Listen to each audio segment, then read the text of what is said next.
In casinos across the globe, gamblers bet their bank accounts on games of chance. Players thrill with each spin of the wheel and every roll of the dice. But for some, beating the house isn't fun and games. It's business. Every day, cheats, con men, and card sharks take millions from the gaming floors. And here I beat this place right here for 4,000 or 5,000. The one next door to it I beat for 4,000 or 5,000. Casinos retaliate by going high-tech. It's a continuous cat and mouse game. They're going to do one thing to us, we have to now build our machines differently to stop them. Well completed. Casting surveillance nets to catch the thieves. Excuse me, someone security, I'm going to need you to gather your chips and come with me. A war is being waged 24/7 on these neon-drenched battlefields. And with billions of dollars at stake, every skirmish has its winners and losers.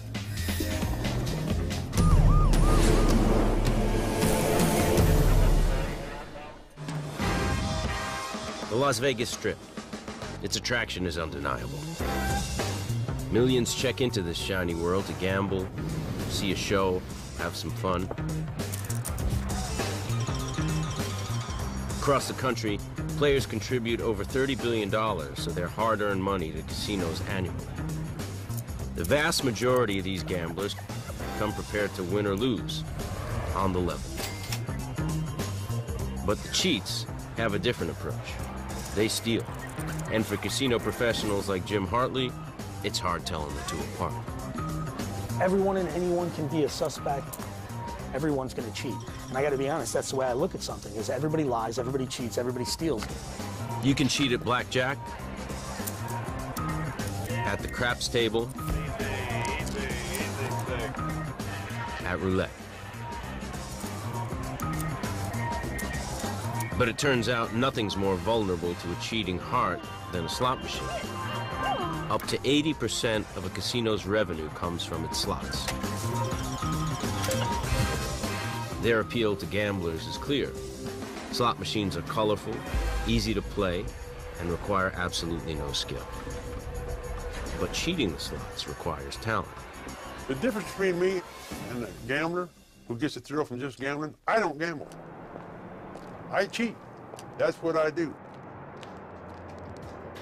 Former slot cheat Mr. D is a wanted man, facing 26 criminal charges for cheating in Nevada.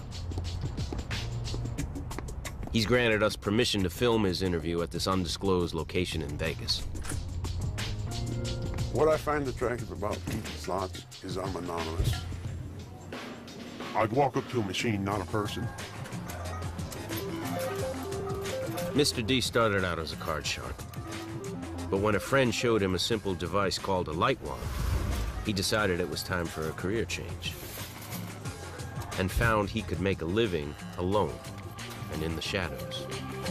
I would go off somewhere in a corner that wasn't under a lot of surveillance because, frankly, it held the same amount of money whether it was in the middle of the floor or if it was off in a corner. The light wand was like a killer app for cheating the slots. It was easy to make. A couple of batteries wired to a small pin light. All Mr. D had to do was put it in the coin tray and point the light into the payout chute. Casino consultant Jason England describes how this little device helped Mr. D beat the machine and clean it out. It was switched on, and it blinded the electro-optical reader that was counting the coins as the coin rolled past this particular device. With the light up inside, the machine was blinded, and it could not tell how many coins were coming out. Mr. D could have emptied any machine on one winning play. A payout of up to $500. Instead, he won $100 here, $200 there, nothing to draw attention.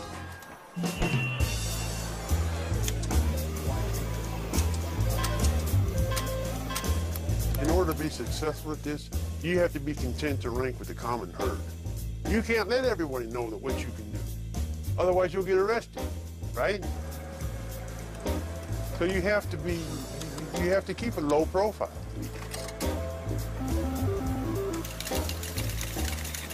You can make $1,000 a day and wouldn't have to deal with anybody. Mr. D knew someone might be watching, but didn't let it faze him. If you look around and look for ghosts, you'll see ghosts, and you won't do it. You'll talk yourself out of it. So you just have to put your head down, have confidence in it, and do it. The light wand was one of the most successful devices in the history of slot machine cheating.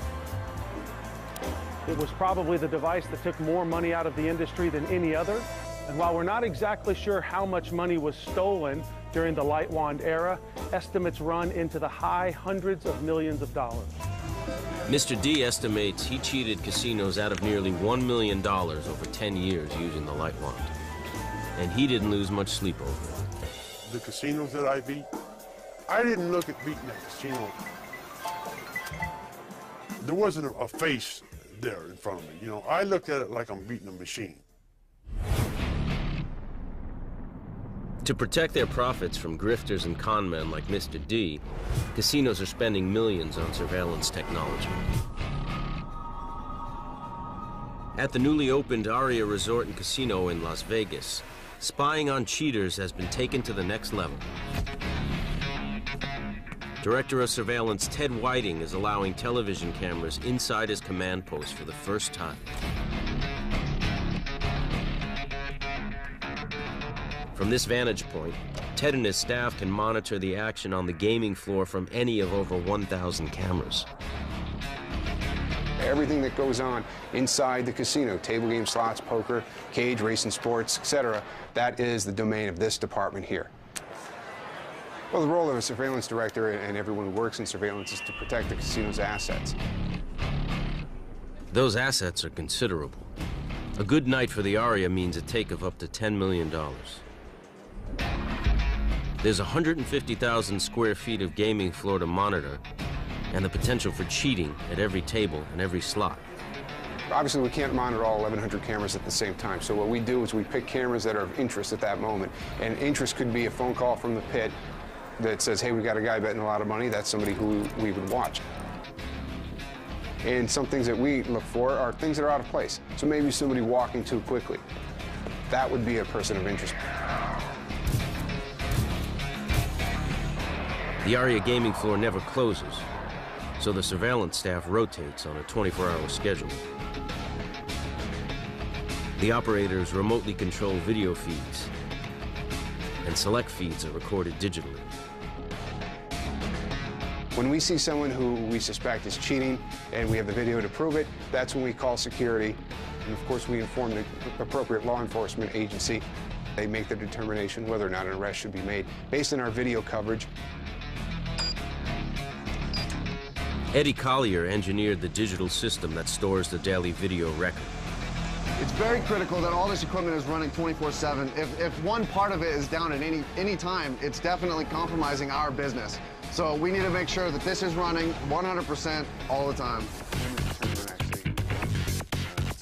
If even one camera fails to operate, a six-figure theft can go unseen. How would you like to handle that one? Okay, so we've got 2 fixed and 1 PTZ, is that right? So security starts with daily camera maintenance.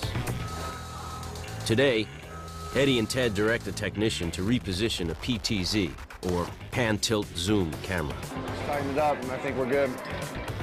The adjusted angle will give surveillance operators a bigger and better look at the honest gamblers and the cheats. We don't hate it when people win. This is casino. People are supposed to have fun. Copy, thank you. Some people win, it's okay, but that's where I come in. That's when I have to analyze the play and make sure that it wasn't an advantage or a cheat. If somebody beats us, it's fine, as long as we know why they beat us and that it was a clean win. Thanks, Frost. Excellent job.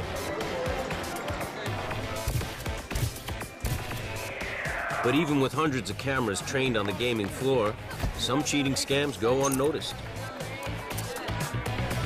And casinos have lost tens of thousands with one roll of the dice.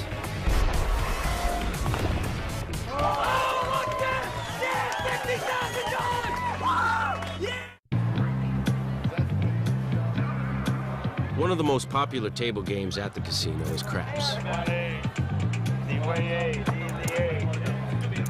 It's a favorite of high rollers who like the odds on the winning combinations.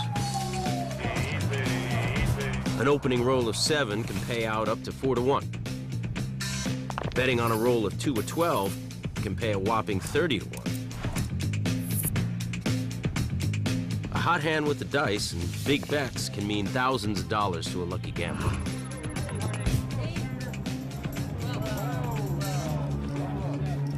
The craps table was the scene of one infamous scam that beat the house for thousands on one roll of the dice. 4 cheats worked as a team to pull this con off.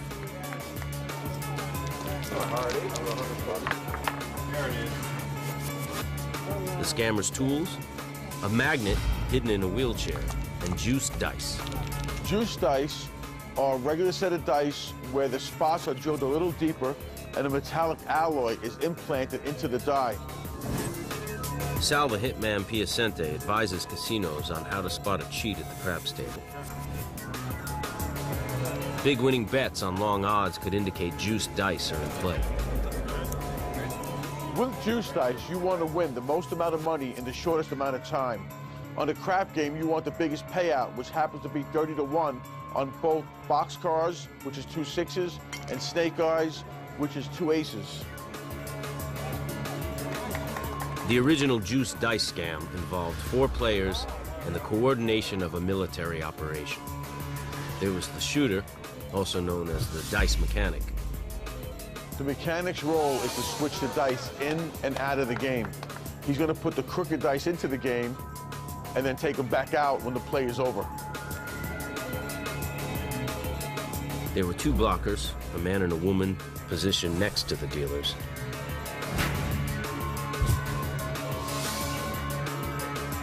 Blockers are the most important part of the team because they distract the dealer off the action for that split second.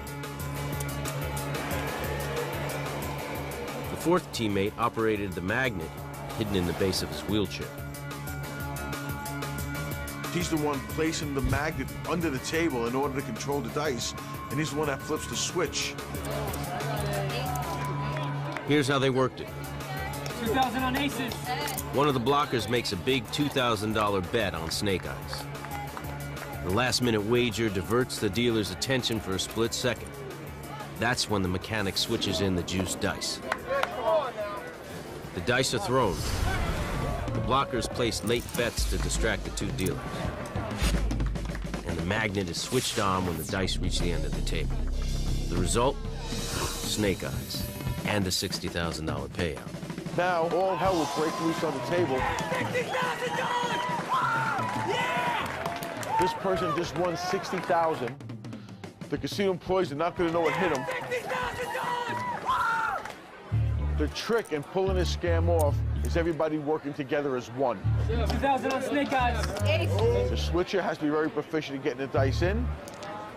The blockers have to be very proficient in distracting everyone. And of course, the person in the wheelchair has to be proficient in his timing and making sure he hits the magnet at the right time. Now all the mechanic has to do is switch back the casino dice before the next roll. The team leaves the table one at a time. And the casino doesn't even know it's been had.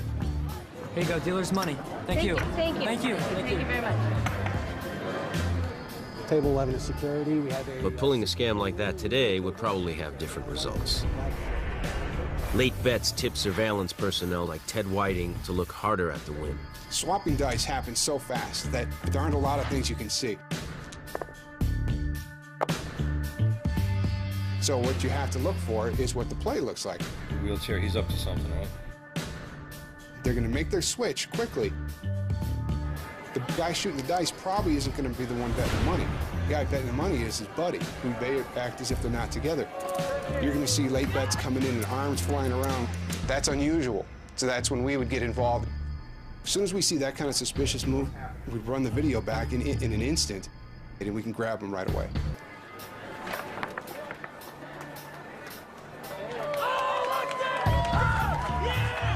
This is a scam that happened a long time ago and hasn't resurfaced in a while, but you never know when it can come back. Most cheats defeat casinos working simple scams, such as chip pinching and card swapping. And the more they succeed, the more confident they get. Some of the really good cheats, I mean, they just come at you. Just come in and start doing it. And there is no setup. They've been doing it for 10, 15, 20 years. It's what they do. It's not something out of the ordinary for them. So when it happens to you, you've got to realize, oh, that's actually, well, the guy just did it, you know. And he probably did it before. Driving the strip at night reminds slot cheat Mr. D of the haul he raked in over nearly 30 years of stealing. First thing I think about when I drive the strip at night is how many places I beat. All these places, I can look at that. I've been in here, I beat this place right here for 4,000 or 5,000. The one next door to it, I beat for 4,000 or 5,000. And look, there's plenty to go around. It's mine for the taking because look how many spots there are. You can go in that Denny's right there and they got slot machines. Every spot we go to has one. The thrill for me, on a scale of 1 to 100, is 100. Let me tell you, because you've gotten this money through your own wherewithal, your own wits, and your own courage. And it doesn't get any better than that.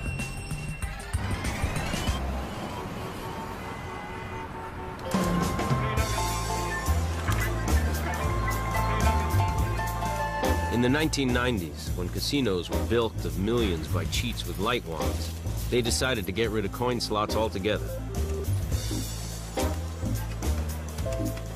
Ironically, the success of the light wand caused its demise. The man who invented it started selling it to different people for large amounts of money.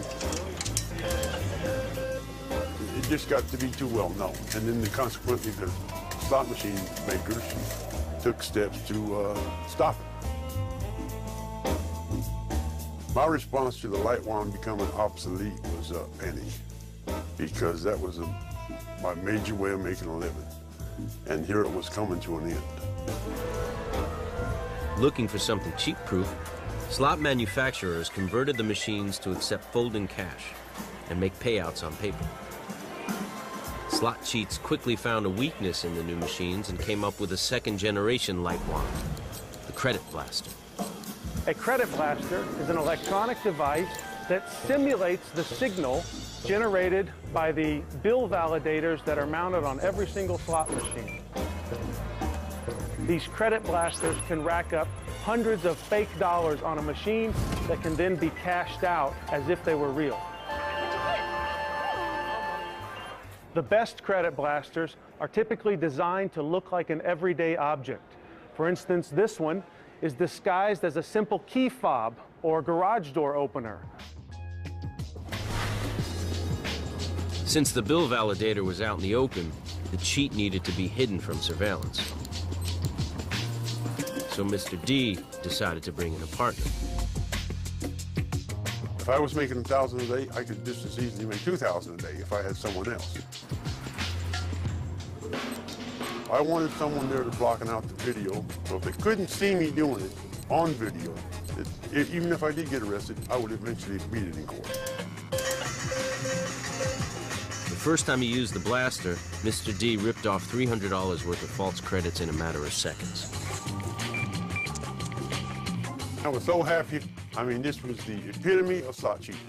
I could win 10 times more money in 10 times less time. And I could win just as much as I wanted to. So however greedy I wanted to be, that's how much money I could win.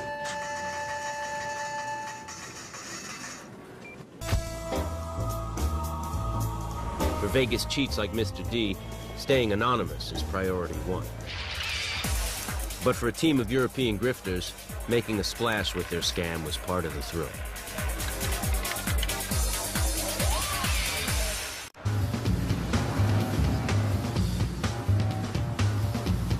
Casinos spar with scam artists on gaming floors around the globe.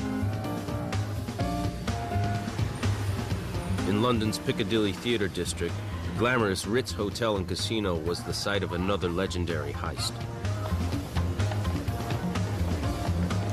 It happened at the roulette table.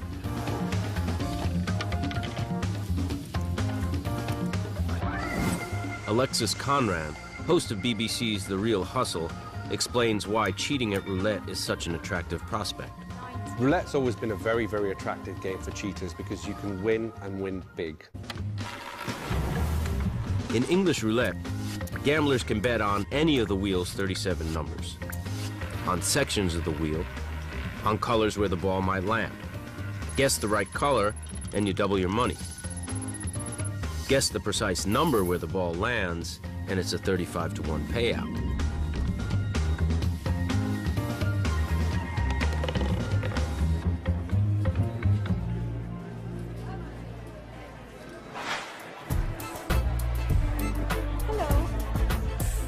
The Ritz Three, as they came to be known, were a team of 2 Serbian men and 1 Hungarian woman. The cheaters came prepared to bet big, and they brought a device that would guarantee a huge night at the table. Since the device was never made public, Alexis had to rely on sources at Scotland Yard for details. Allegedly, it's a device that used laser technology that was hidden in a mobile phone or a PDA. This device was able to track the speed of the ball and the speed of the wheel and give a prediction as to where the ball would land. For a computer to make the prediction, one teammate has to position the laser device above the wheel. At least one person needs to be able to look into the tub, into the roulette wheel. You have to give that computer 5 bits of information in order to help it to make a prediction. That is the rotor speed, the ball speed, the exit position of the ball when it's leaving the track, the first point of contact on the moving part, the rotor, and where the ball lands. Alexis speculates the computer predicted a specific number on the wheel a few seconds after the ball was thrown. That number would be relayed wirelessly from the phone to an earpiece. 16. That information was then relayed to the rest of the team, and they were able to place bets on the layout, covering the specific number and several numbers either side. Place your bets, please. On their first night, they won £100,000. 16 bread even. The next night, 1.2 million. That works out to about $2 million in 2 days. You go in, you make sure it works, you win some good money, you go back the next day, you try and push it a little harder. Maybe they pushed it a little bit too hard. The Ritz Casino reviewed surveillance footage but didn't spot the laser device. Still, they were sure something was wrong, so they called on Scotland Yard to detain the 3 grifters and hold them for questioning.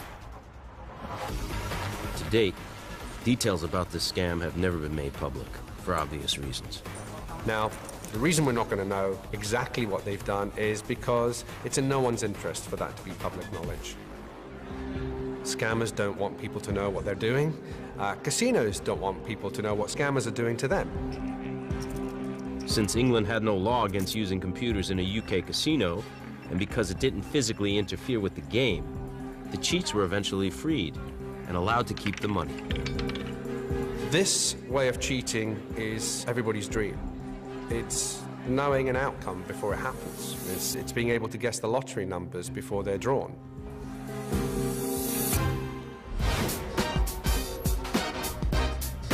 To make sure the same scam didn't happen to them, Nevada casinos lobbied to make using any electronic cheating device a felony, punishable by a $10,000 fine and up to 6 years in jail.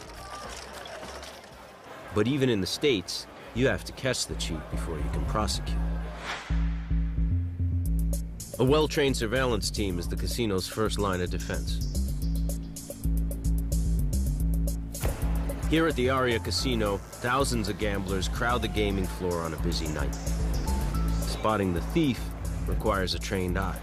In casino surveillance, it's important to have a lot of different backgrounds. What we have to have is guys who know craps, people who know roulette. The only way to do that is to have that experience out here in the pit. A surveillance veteran, Ted Whiting was never satisfied with the older camera systems. Video feeds were often in black and white, with poor image quality. So even if a thief was captured on tape, defense attorneys could argue the identification wasn't conclusive. Inconclusive. That was the first word I'd learned 16 years ago when I started in surveillance. The guy who's training me said, here's the most important thing you're going to learn, inconclusive. I hated that term because I don't ever want it to be inconclusive. I always want to bring every issue to resolution. So when Ted was named surveillance director of the ARIA, he brought in the best equipment and introduced a new camera, the 360. The camera provides operators a 360-degree field of view, capable of spotting and tracking a cheat across the gaming floor from one vantage point. If a cheat is caught in the act, the 360 camera can track his movements anywhere in the casino before he exits. Eventually, the cheat will have to pass through a choke point or narrow pathway in the casino, and that's where they can be nailed. So if I catch you, we find out that you stole some money maybe in the poker room. We find out about it hours after the event occurs. We follow you out of there on a 360. At some point, you pass my choke point camera, and then I have a perfect picture of your face. Recently, Ted was able to use his arsenal of cameras to track an ATM thief. It started when a woman accidentally left her ATM card in the machine after a withdrawal. She reported it to security, and surveillance determined the time of the theft using the ATM camera feed. The 360 camera tracked the suspect across the floor, and within seconds, they ID'd their man. He was followed through the ARIA until he reached a choke point at the exit. Ted now had an image of the thief's face, which he posted electronically to all MGM properties. The thief was caught the same day. He was actually playing at a sister property. He was sitting at Bellagio, where they alerted their security department that this theft occurred at ARIA, and he was picked up while he was sitting there.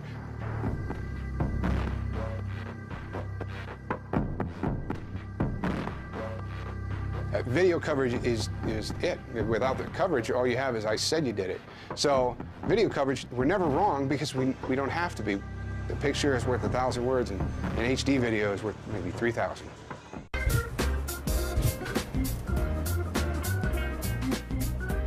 Enter any casino on the Vegas Strip, and you'll always find plenty of action at the blackjack tables.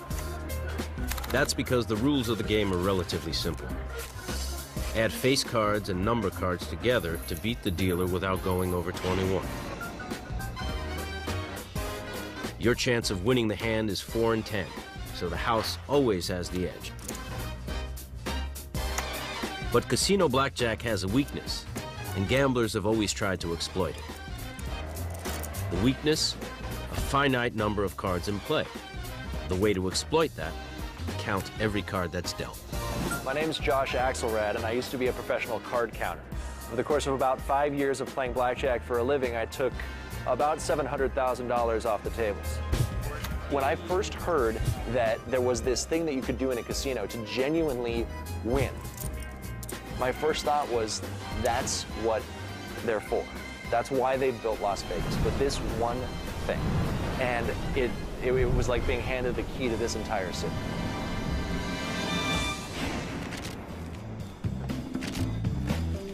Josh Axelrad served as the controller of a card counting team.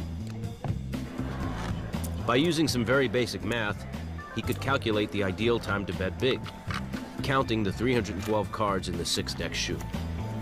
Blackjack is beatable because of a coincidence, sort of intrinsic to the math of the game. You're trying to identify situations where those cards that you like, the player favorable cards, generally the 10s and face cards and aces, are greatly concentrated. And you do that by keeping what we call the running count, a running tally. The running count comes from adding and subtracting values for each card dealt from the shoe.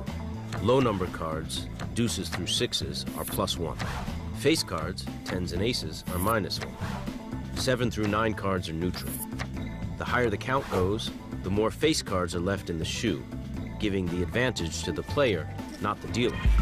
And when you get a big positive number, when your tally is a big fat plus number of some kind, it means that you've seen far too few of the good cards so far in the game. And what that means is that the remaining deck is unusually rich in those cards. So that's when you start raising your bet. To keep a low profile, Josh relied on a big money teammate to make the large wagers. When Josh knew the count was in his favor, he put his drink in his left hand. That was the signal for the big player, or BP, to enter the game. Josh gave him the count by using his chips. We would use chip signals to indicate how many of those units the BP was supposed to bet on each of 2 spots. And if we're using 2 different color chips, the higher denomination chip counts as 5 units, the smaller counts as 1. Place bets, everybody.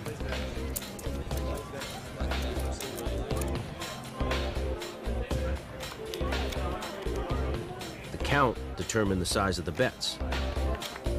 When one of the BPs comes into a shoe, he's typically going to be betting between 2 hands of 500 all the way up to 2 hands of 10 grand. And if the BP got hot, the team's take could be in the 6 figures. On a great night, conceivably, we could win a couple $100,000. That's a very good night. Casinos are I think, the epitome of the dark side of the market economy. It makes it all the sweeter to be in this role of turning the tables on them and putting them in the position of being a sucker that they're so accustomed to putting other people in. That's part of what makes it really, really sweet. This can get better. Yes. 21. Blackjack. As counting teams became more of a problem for casinos, floormen and pit bosses watched the games more closely. Card counters call it heat. 10, 15. Heat is any kind of resistance from the casino, and card counters experience a lot. When you first go into the casino in this capacity, you tend to be a bit paranoid. And every time somebody from the pit comes and does anything, including perfectly normal things that are just like accounting and normal parts of their job, you seize up and you get tense. Over time, I became hot. It became more difficult for me to play. Josh finally had to resort to disguises if he wanted some action. I didn't know if casinos would even accept bets from somebody who seemed this dysfunctional. So I would go for loud, big, obnoxious, leather pants, big flamboyant wigs, sometimes female wigs that I wore, either acknowledging that they were wigs or just pretending to be some sort of metalhead, like long hair, bandanas around the way, like big get-ups. I always felt pretty electrified in an anxiety-ridden sort of sense whenever I was on the gaming floor, because no matter what you're doing, things will go wrong. In fact, the way a session is expected to end is that you will be surrounded by security guards. So you're always driving down a dead-end street, and you know that. So hold up a second there, Preston. We're going to push this bet back here for Josh. Josh and I are going to go talk in the slots. I was one of the guys who used to identify and escort Josh out of the property if he came in and played. Josh was very aggressive, as that group tended to be. They were very aggressive, and if they found an edge, they were going after it. And that's the right way to play. We're going to catch you eventually. You might as well make some money while you're doing it. I consider them an opponent. They're somebody I have to counter. I have to know what they're doing. In order to defeat your enemy, you must become your enemy. So I learned what they know.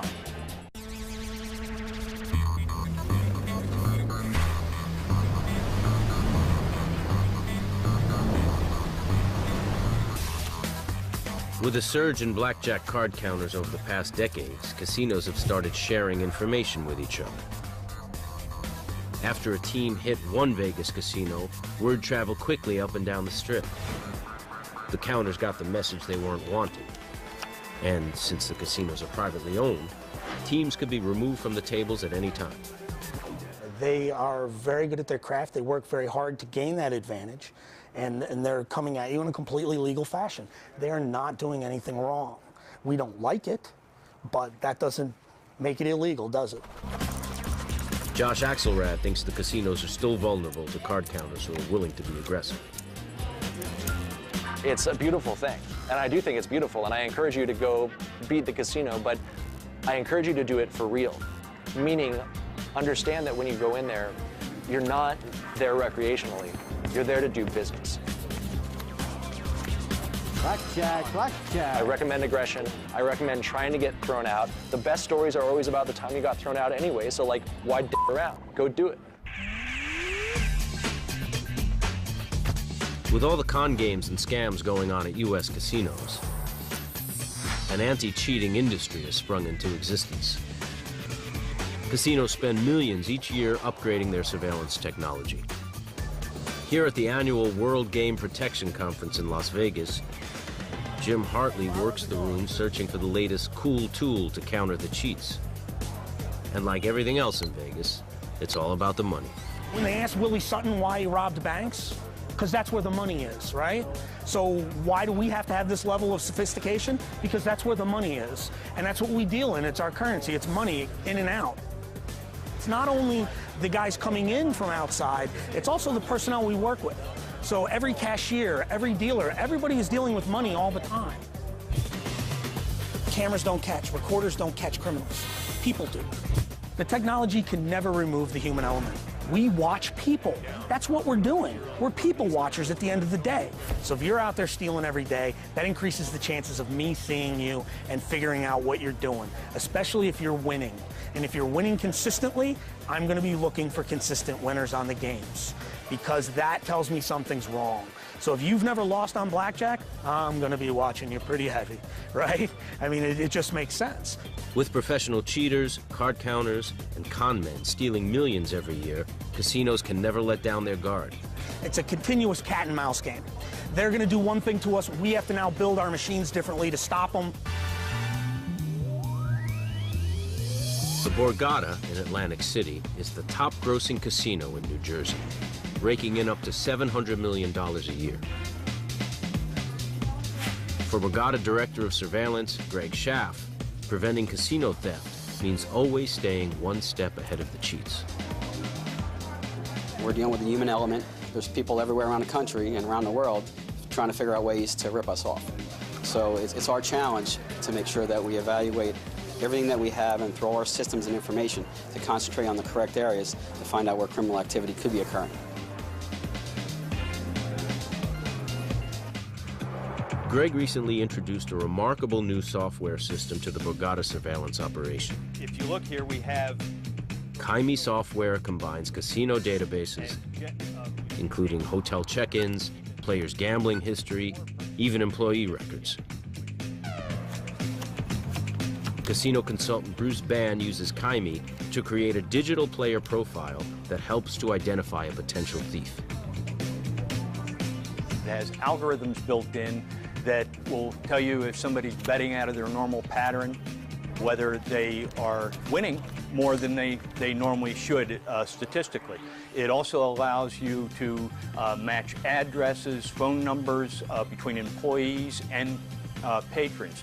By having the ability to marry all these together and to do the analytical work through the system, it gives us a great opportunity as it sends alerts when they see an area that's vulnerable. Today, Greg's surveillance team spots a blackjack cheat. She just switched her bet.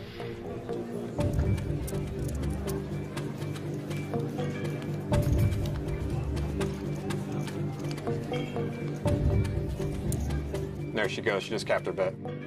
That floor hasn't moved, has she? No, she's been on the game the whole time. Looks like the floor person might have signaled. Yeah, that's two. One more, I think we're going to get security involved. Suspecting that the floor manager might be working with the cheat, Greg's surveillance team runs both women's data through the software. If you look here, we have both Phyllis Morgan, who's the patron, and Jennifer Stevens, who's the floor person, and they live together, which is a red flag right away, especially with the amount that Phyllis Morgan's been winning.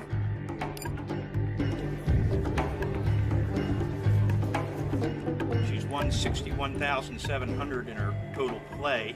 April 10th, all the way to current date, she has not lost one time she's played. Everything is above the win line. That is extremely unusual. There she goes. She just capped her bet. Yeah, and she signaled her, too. I'm going to get a security call. Floor person's on the game. Yeah, this is surveillance to security manager.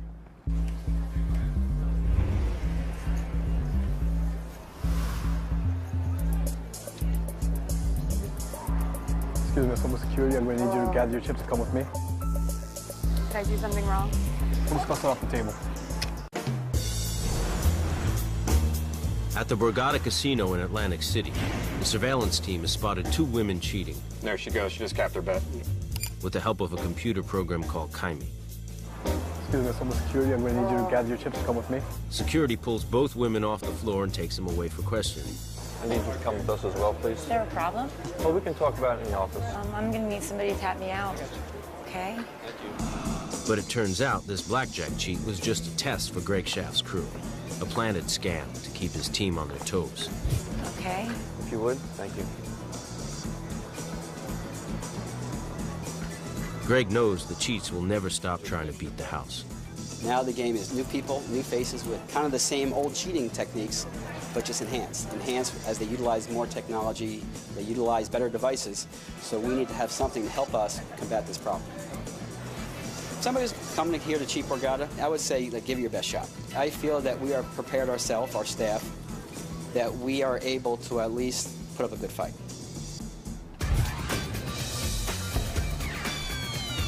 And they'll need to put up a good fight, because in gambling meccas like Las Vegas, the con men and scammers never sleep.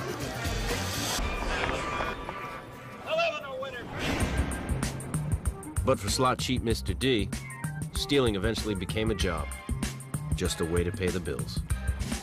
I never drive the strip just for fun. If I come up here on the strip, it's because I'm working. I refer to this as work because it is a job. You know, when you first do it, you're thrilled to death. You can't believe it. You think you can just laugh at Lady Luck anymore. You don't have to depend on that, but it becomes a job. Very excited at first, and your blood's rushing, and you think you're smarter than everybody else.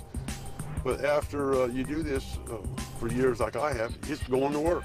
It's putting on a suit and going to work, and that's what it becomes. When I'm not working, I don't come anywhere near this. Nowhere near it. I made up my mind a long time ago, this is what I do, and I'm comfortable with that. Would I recommend it to someone else? You know, if that's what they want to do and they have the wherewithal and the practice, then I'd say, yeah, go ahead.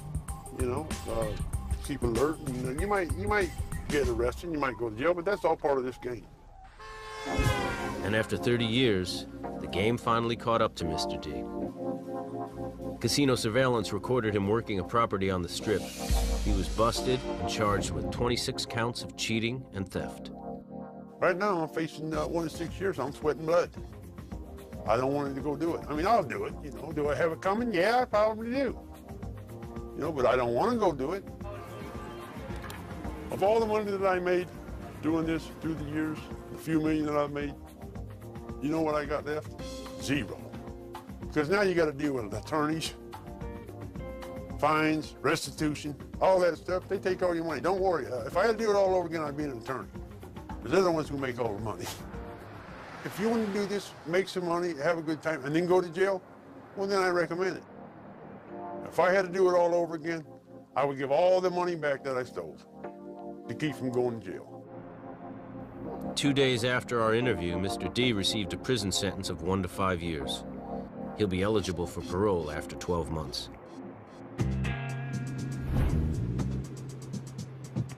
As the casinos fight to keep cheats like Mr. D off the gaming floors, surveillance pros like Ted Whiting and Jim Hartley maintain a healthy respect for their opposition. People are always going to try to cheat the casino. There's always going to be a dishonest person somewhere who thinks they can outsmart us. But eventually we catch up to it. We exist because the cheats exist. If they didn't come in and try to beat us, they wouldn't need us. But someone's always going to try that, so I'm always going to have a job. I guess I need to thank the cheats for pushing that technology and allowing me to be able to do this, because it has been quite a lot of fun.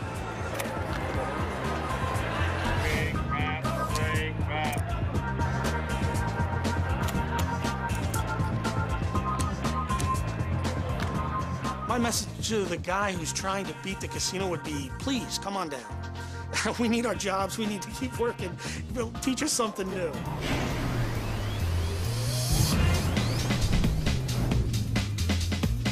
Casino and cheat, cat and mouse, move and counter move. The outcome changes every day. Someone wins, someone loses.